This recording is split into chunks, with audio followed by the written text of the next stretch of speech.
So today I figured we would do a little bit of a sit down video on the focus being this big guy behind me.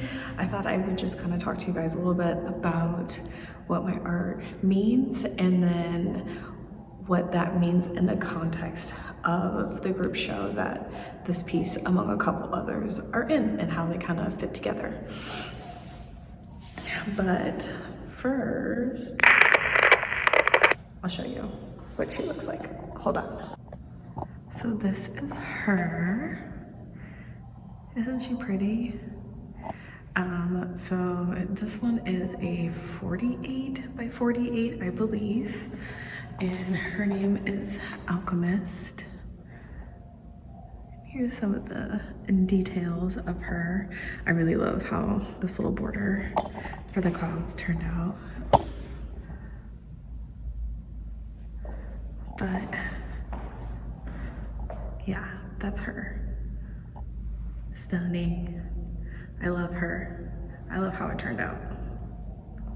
But yeah, the beautiful Alchemist, that is her, and that is who we're going to kind of talk about today. But to give the context that you need to like fully understand what she is about, and then also again in the framework of this group show. So I'm going to give you a little bit of background of my work and like kind of the meaning behind it.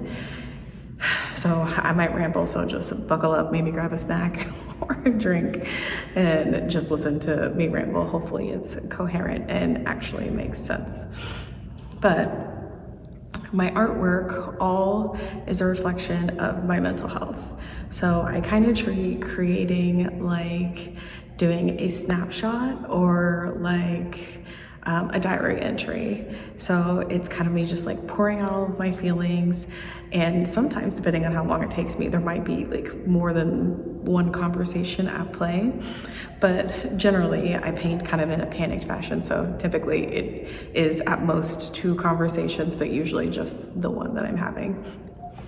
But so since it's because or a reflection of my mental health, I started creating some lore to kind of go with it, to kind of explain and just create more storytelling within it. And the inspiration behind creating lore came from a different artist, a musician actually, who I like really love. His name is DPR Ian. And so he kind of inspired me to take the conversation of my mental health and making that the framework in which my art plays in. Also, it is just generally better for my mental health to like process things this way too. But so similar to him, I also have a bipolar disorder. I'm a type 2er though, so I have a lot more downs than I do like the crazy highs. But I also have created a world in which I live within. So these kind of feel like I said before, snapshots of a specific time and an emotion that I'm trying to capture. And so I created different worlds in which I might be sitting in depending on where I am with my mental health. So my depressive episodes are a place I named Grim, and per their name and also the mood, they are dark and moody almost all of the time, and they tend to have very sharp juxtaposition through the color of what is happening at the time. And then on the opposite side of the spectrum is phantasmal. So phantasmal are like my high of the highs, my manic episodes. So they're very bright, they're very loud, they're very chaotic, and usually they tend to be pretty much on that side exclusively. Every once in a while, there's some that kind of flow in and out of that. And in those places, it is called rapture and decay. So rapture is a high, or a low, excuse me, a low going to a high.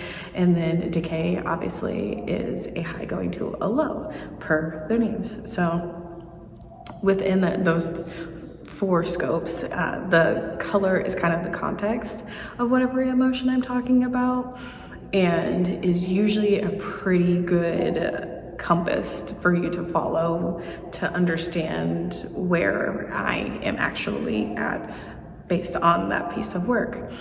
And so for this group show, it's called Second Sight, and all of it is about how we feel with all of these tumultuous times going on, and how those things can change and shape your view on the world. And so I think, if I remember correctly, the proposal for this was before the election and then right after it happened. So a lot of my things skew on the side of a more grim storyline, so they're a lot darker in color. The context in which they're about is also darker, and it's just like a lot of frustration. And then she was one of the last pieces I made for the show, and she's kind of also, per her name, alchemizing those feelings and like utilizing it in a more powerful and useful way. So I guess that kind of wraps up both of those things kind of nicely. Pat myself on the back because that was a little smoother than I had anticipated it being. But yeah, so she, like I was saying, is what the magic of cultivating that sadness and that frustration and that angst, and like utilizing that to power you to do better and to push for better, to whether that might be like just like bringing positivity into the world, being a place where you're holding conversation, so creating a safe space for those who feel any type of way, very rightfully so, about anything that's going on right now, or just, you know, a beacon of light to those things, that like through the bad there is another side, that there is just, not that those pains are for a purpose, but they can be purposeful in the way that you utilize it. So yeah, I think that kind of wraps that up. But I would like to go through and show you kind of close-ups, and we can kind of talk about element by element of like what I was kind of thinking, and then also some happenstance things that took shape as she was taking shape, that kind of like very nicely tie everything in a bow and were very much a happy accident. But yeah, so we're gonna spin you guys around. Oh, and this is Brian, and here, actually, I'll take you to look really quick at some of the other art in here, because why not? So this is another piece by Brian. He's a fabulous, I thought he's from Trinidad, if I remember correctly, artist, and beautiful, love his work. And then this is Shaka. So he has all of these, and then he also has a piece here in the opening of the show too. And he did, I think all of his pieces are screens, so they're prints, and they're gorgeous. Like, look how good these are. This one, the pink one there, she's my favorite, love. And then here's a couple more of my pieces. So like I was saying, these are lending more to the side of grim. And this one was all of the feelings with everything that's happening in the world that is causing unnecessary bloodshed. So things like Palestine or deforestation and, you know, missing and stolen indigenous women, to name a few, things happening in Congo, like all of those bodies being shed, and the frustration in that is this one.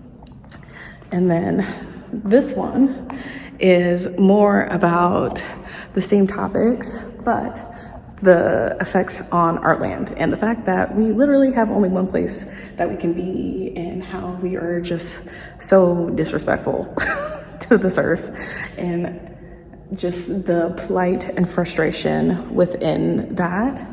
And then she is kind of the cultivation of both of those feelings, and her name is, I think, Poisoned Melting Pot, if I remember correctly.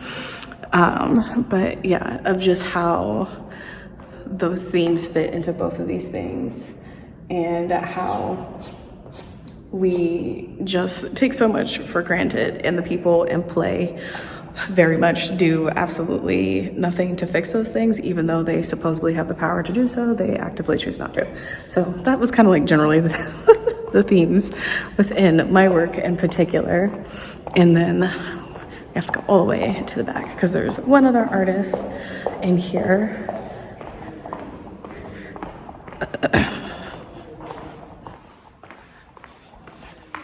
And this is their work.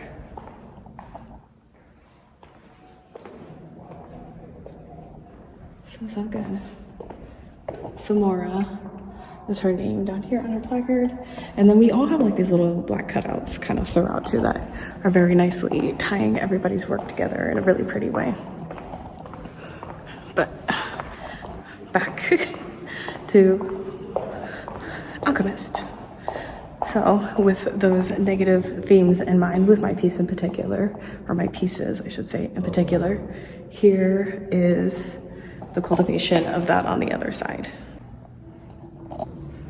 Okay, so per her name, Alchemist, happy accident towards the end. I think that this ribbon situation here looks a lot like an Om symbol, which really fits what her part of the story is meant to be. And then here, this like cool core, I felt like it was like what was harnessing like the magic. And then the clouds here always are meant to be, I don't think I explained this part yet, but the cloud cutouts are what I call interludes. So they are usually like the calm, the peace of mind in between all of the chaos, no matter where I am at within a mood cycle.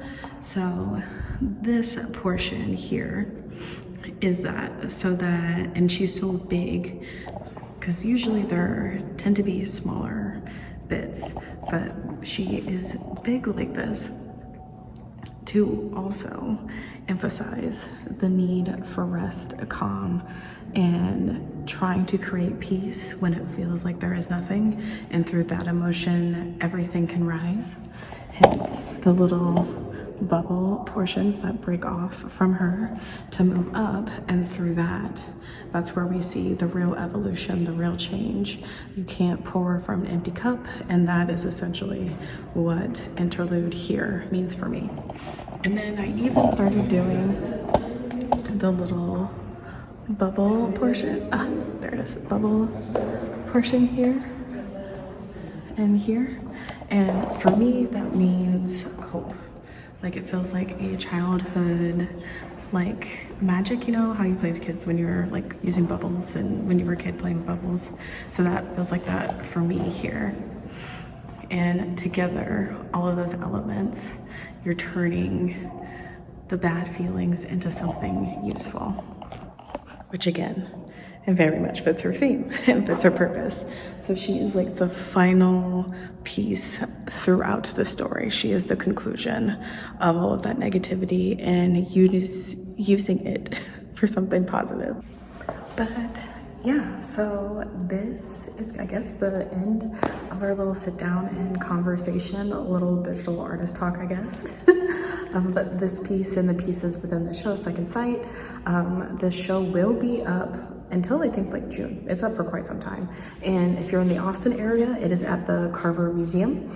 So definitely come check it out, and all of the other work in here, because again, such great work, and all of it is telling a very similar story, just like personal to us specific, and how that applies or how we visualize those things for us.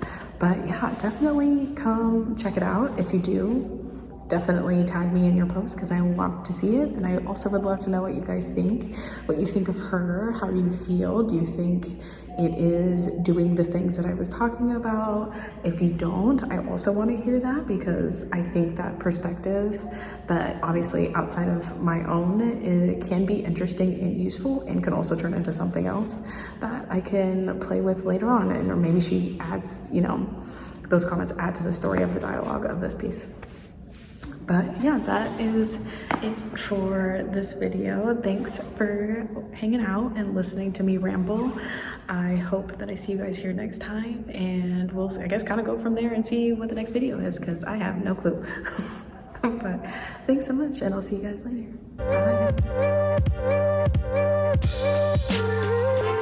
Bye.